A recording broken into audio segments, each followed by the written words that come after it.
Alors, shalom les amis, c'est un grand jour. On va commencer le 24e chapitre du Ochot Tzadikim, un chapitre qui est très important, la Chanifout. La Chanifout, c'est l'hypocrisie. C'est peut-être un des plus grands malheurs de notre génération. Et donc, on va approfondir Bezat Hashem ensemble. C'est parti. Rishon. Umakir bechaveu shurasha veramai, umotzi shemra ksherim. Des fois, les amis, tu connais quelqu'un, et tu sais que c'est quelqu'un qui, malheureusement, dit tout le temps du lashon hara, il parle tout le temps mal, ou gozel mamon, ou c'est un voleur, il est dans le forex, il fait des choses qui sont interdites, il vole des gens. Et toi, qu'est-ce que tu fais malheureusement? Tu vas dire de lui des bonnes choses, des compliments. Alors ça, les amis, c'est très grave. C'est très grave de faire des compliments ou de défendre l'honneur de quelqu'un qui transgresse des interdits de la Torah de manière délibérée. Tu dis non, mais ce que tu fais, ça va, c'est pas grave, t'es quelqu'un de bien. Alors on dit qu'il y a beaucoup de fautes. Et vous allez voir que malheureusement, on parle de fautes qui sont très répandues. Premièrement, tu devais le réprimander. Quand on a un juif qui fait d'avéroche, je dois le réprimander. Tu sais, on n'a pas le droit de voler, c'est très grave. Même si c'est des goïms, c'est encore plus grave. Et toi, qu'est-ce que tu fais? Premièrement, tu le réprimandes pas. Déjà, de ne pas réprimander un juif, c'est déjà une faute. Deuxièmement, tu donnes un mirchol, tu donnes une embûche pour le futur. Parce que comme l'autre, il fait des fautes, il dit toute la journée du lashon hara, il parle mal des gens, et personne ne lui dit rien, il continue. Il continue. Il est donc encouragé finalement à continuer. Et donc finalement, tu mets une embûche parce que tu le pousses finalement à continuer. Et là, regardez ce passouk de Shlomo Ameler. Mazdik Racha, celui qui va justifier le rachat, Toeva, il est une abomination devant Hachem. Hachem, les amis, ne supporte pas ça. Hachem, il ne supporte pas qu'on soit pas vrai, qu'on soit faux, qu'on soit des menteurs, ou alors qu'on va être hypocrite. C'est un rachat, il fait des choses graves, tu le sais, mais tu fais semblant. Ah, mon frère, mais toi, t'es un tzaddik, et tu lui fais des compliments, tu fais comme si de rien n'était. Ça, c'est grave. Parce que ça montre qu'au fond, t'en as rien à faire, que toute la journée, finalement, ils salissent le nom de tzaddikim, qui parle mal, qui vole. Donc, quelque part, c'est que tu es d'accord avec ce qu'il fait. À la Vonze, il dit ça en plus. Si jamais tu le fais en public, alors en plus tu fais un chilou l'Hachem, tu profanes le nom d'Hachem parce que devant tout le monde tu dis ouais mais s'il te plaît, regarde, il fait des choses bien. Alors tout le monde sait que c'est un voleur, tout le monde sait que la tzedaka qui donne ça vient du vol, tout le monde sait que c'est un lashon hara qui parle tout en mal des tzadikim, des rabbanim, des gens.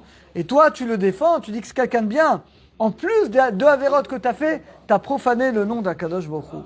Et il va donner un exemple de la Gemara. Alors Agrippas était un des derniers rois qui descendait des Hashmonaïm. C'était à la fin du Beit Sheni, du deuxième Beit Hamikdash. Et Agrippas n'était pas un juif de naissance. Il descendait d'un Éved. Quand il arrivait au Passouk, l'eau toucha la tête à l'Echa. Tu ne pourras pas mettre un roi qui n'est pas de ta famille, ça, qui n'est pas né juif. Un roi, il n'a pas le roi. Un roi, il doit être né juif. Quand il a lu ce Passouk Agrippas, Zalgou Badimot, il a pleuré. Il a pleuré parce qu'il a dit, je suis roi. Je suis le roi des Béné Israël. Mais j'ai pas le droit d'être roi. Normalement, d'après les rages, j'ai pas le droit. En fait, c'était bien parce qu'il allait certainement faire tchouva. Et peut-être il aurait laissé la place à quelqu'un d'autre. Il n'est pas le droit d'être le roi. Et là, à ce moment-là, les Juifs qui étaient autour, qu'est-ce qu'ils ont dit? Ils l'ont défendu. Ils ont dit, non, Achinouata, toi, t'es notre frère Agrippas. Mais toi, t'es un tzaddik, t'es notre frère. À ce moment-là, il y a eu un décret de mort. Il y a eu à ce moment-là un décret de mort contre tout Israël. Pourquoi? Parce que les Israël, ils ont été hypocrites. Au lieu de dire au roi, c'est vrai, c'est peut-être le temps que tu comprennes que tu n'as pas le droit d'être le roi.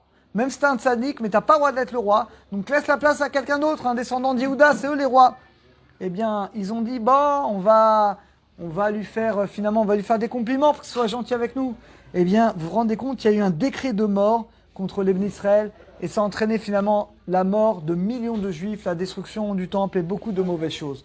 Tout ça à cause de quoi? L'hypocrisie. Hachem, il ne supporte pas qu'on est hypocrite.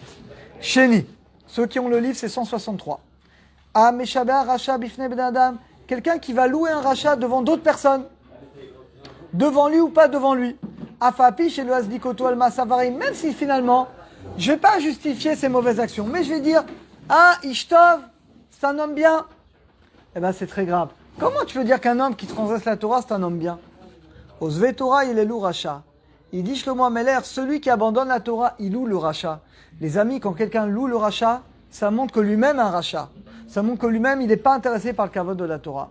Kizé Machabéa ou les Shazava Torah, ou il est les Eshover Torah. Parce que comment tu peux louer celui qui transgresse la Torah? Gamlo Yamnitz al Racha. Et tu ne peux pas recommander un rachat devant d'autres personnes. Ça montre encore une fois que tu n'as pas la valeur de la Torah. Celui qui fait comme ça, il dit c'est très mauvais. Qui a shomim, parce que les gens qui entendent, ils pensent mais celui-là, donc ça va. Donc tu vois, c'est pas si grave finalement de voler. Regarde, lui il vole et tout le monde lui dit que c'est un type bien, qui fait des compliments, qui donne la tzedaka. Donc moi aussi je vais faire du forex. Moi aussi je vais voler comme lui. Et finalement ça fait un chilul Hashem, ça encourage les gens finalement à aller dans son chemin. Qui cherche kavod et chachamim, alors qu'au contraire, quand tu donnes le kavod aux chachamim, Askola, mais tout le monde écoute le conseil des sages. Acherim iknanu me'asem, aussi fou l'écart. Et finalement, ça fait que les gens, ils vont écouter. Quand il y a le kavod des sages, les gens, ils écoutent les conseils des sages, ils veulent leur ressembler. Mais quand on fait kavod au Rechaïm, qu'est-ce que les gens ils disent? Regarde tout le kavod qu'ils font à des Rechaïm. Donc ça va, tu vois, c'est pas si grave. Moi aussi, je vais être rachat. Od. Arbe benada birotam, quand les gens, ils voient le kavod à Torah, les amis, quand on voit le kavod de la Torah, ça nous encourage à mieux respecter. Quand tu vois le kavod des chachamim, de la Torah, tu dis, ouais, c'est beau la Torah. Ça te donne envie de respecter. Mais quand tu vois qu'on parle mal des tzadikim, et tu vois qu'au contraire, on va louer les rechaïm, finalement, ça te refroidit dans la vodat Hashem. Ve'od yeshtam, bekvot chachamim, il dit, il y a une autre raison. Yesod, et là, regardez ce qu'il dit. Yesod nefesh, la base de l'âme de l'homme, c'est quoi? C'est sa voda, c'est la Torah. Pourquoi Hashem nous a créés? Pour faire la vodat Hashem. Il dit, c'est pour ça qu'on doit faire le kavod des tzadikim. Parce que quand tu fais un kavod d'un tzadik, tu honores la Torah qui véhicule. Kaviachol Mahamid, il dit, c'est comme si tu réalises l'intention d'Hachem quand il a créé le monde. Parce que pourquoi Hachem il a créé le monde? Pour la Torah. Donc quand toi tu fais kavod au chachamim, tu fais kavod à la Torah, donc tu confortes la kavana d'Hachem quand il a créé le monde. Alors qu'à Boza, alors que celui qui méprise les sages et les gens qui craignent Hachem, regardez ce qu'il dit, il annule l'intention d'Hachem quand il a créé le monde.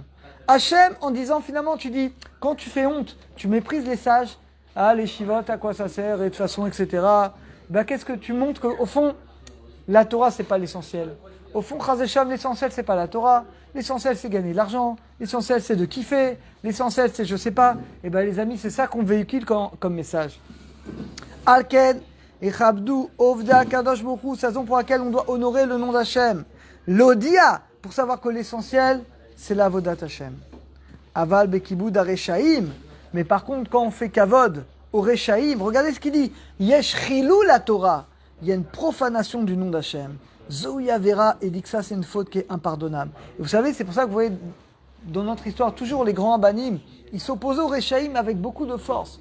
Regardez, Baba Saleh, même encore aujourd'hui, que quand tu as des gens, malheureusement, au gouvernement, qui veulent faire des conversions contre la Torah, qui veulent faire du Chilou Shabbat, tout le temps les rabbanim, ils viennent et ils leur rentrent dedans de manière dure. Mais c'est ça le kavod à Torah.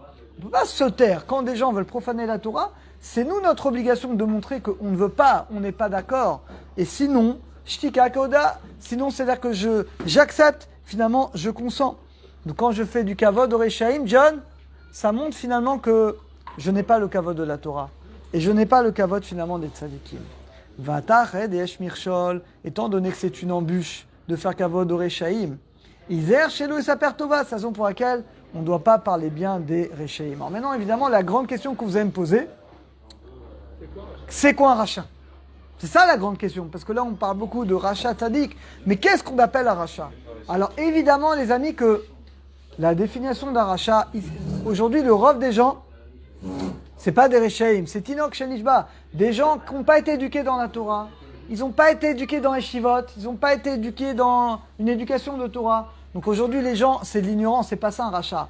Un rachat, c'est quelqu'un qui connaît, qui s'oppose et qui va se battre contre la Torah. Et malheureusement, c'est des choses il y en a très peu. Moi, j'en ai jamais rencontré, la vérité, Baruch Hashem, mais ça existe.